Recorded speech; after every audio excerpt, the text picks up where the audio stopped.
c'est des questions.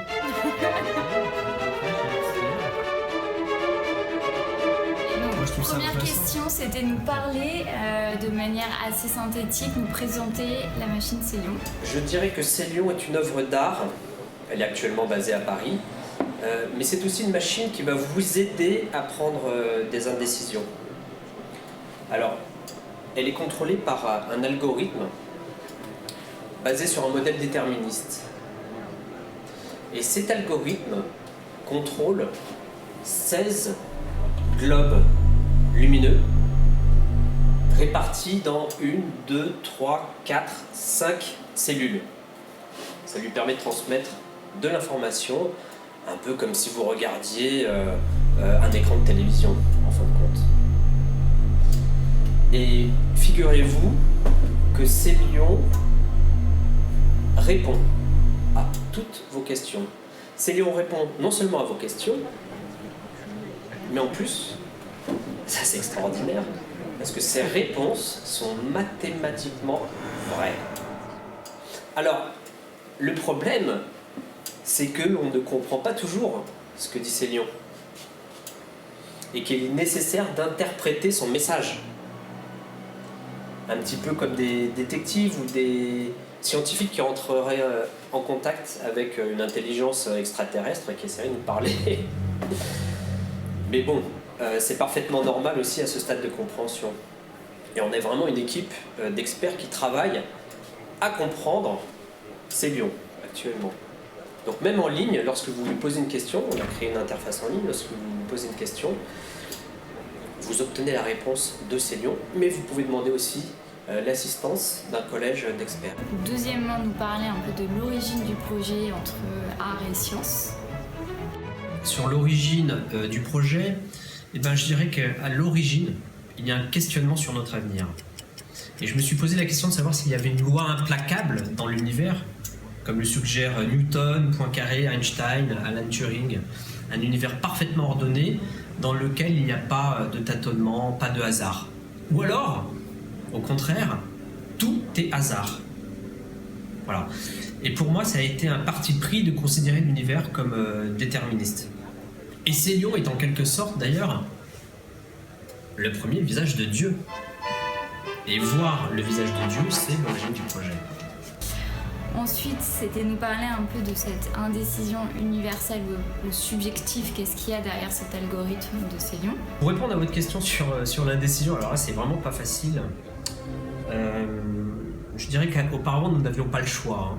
Nous ne pouvions prendre que des décisions. Ou ne pas en prendre.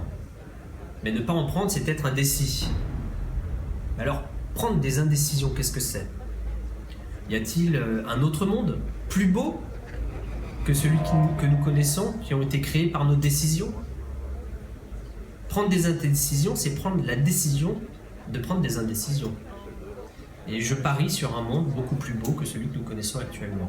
Voilà, un monde d'indécision. Ensuite, donc rebondir un peu sur l'indécision qui est le mot du moment avec les élections, nous parler tout le temps de ces indécis, nous dire donc du coup qu'est-ce que Célion peut nous aider à savoir pour qui voter. Vous me posez la question des élections, évidemment Célion a joué un rôle important dans la prise de décision. Comme vous le savez, Célion est interrogeable en ligne, vous pouvez lui poser des questions, on a reçu énormément de questions, pour qui dois-je voter, voilà. Donc Célion a apporté une réponse qui était mathématiquement vraie et vous pouvez toujours demander une interprétation à notre équipe d'experts. Et nous parler un peu des créations qui sont des produits qui sont vendus chez Belette pour savoir si ce sont des solutions à des problèmes réels ou inutiles ou des solutions réelles ou inutiles. Voilà. C'est une demande de chez Belette, l'Institut de Pataphysique que je dirige. Cela correspondait parfaitement à la philosophie de chez Belette de créer des objets, des systèmes, des machines issus de l'observation de notre quotidien. Je prends un objet du quotidien, je le décale très légèrement, sans rien dire, que je réinsère dans le quotidien. Alors cela peut créer des objets saugrenus pour certains, mais pas pour d'autres. Chacun prenant une direction parfois opposée à partir d'un même objet. Et ça, c'est extraordinaire, sans s'en rendre compte. Vous pourriez trouver par exemple étrange que je dorme pour vous, ou que j'aille jeter un pavé dans la mare pour vous, ou que vous puissiez ne rien acheter. Bon, ça compte 39 €, mais vous pouvez ne rien acheter. Et vous pourriez trouver également étrange qu'une personne vous appelle par la suite pour vous remercier. « Oh, merci monsieur, j'ai bien dormi » ou « Merci beaucoup d'avoir jeté le pavé dans la mare ». Et ça, j'ai plein d'anecdotes comme ça.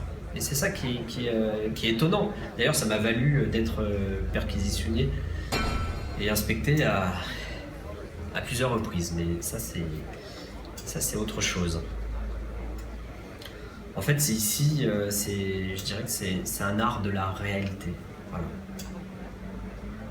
Dans tous les cas de figure, je vous remercie infiniment pour votre interview et toute l'équipe de Arsper.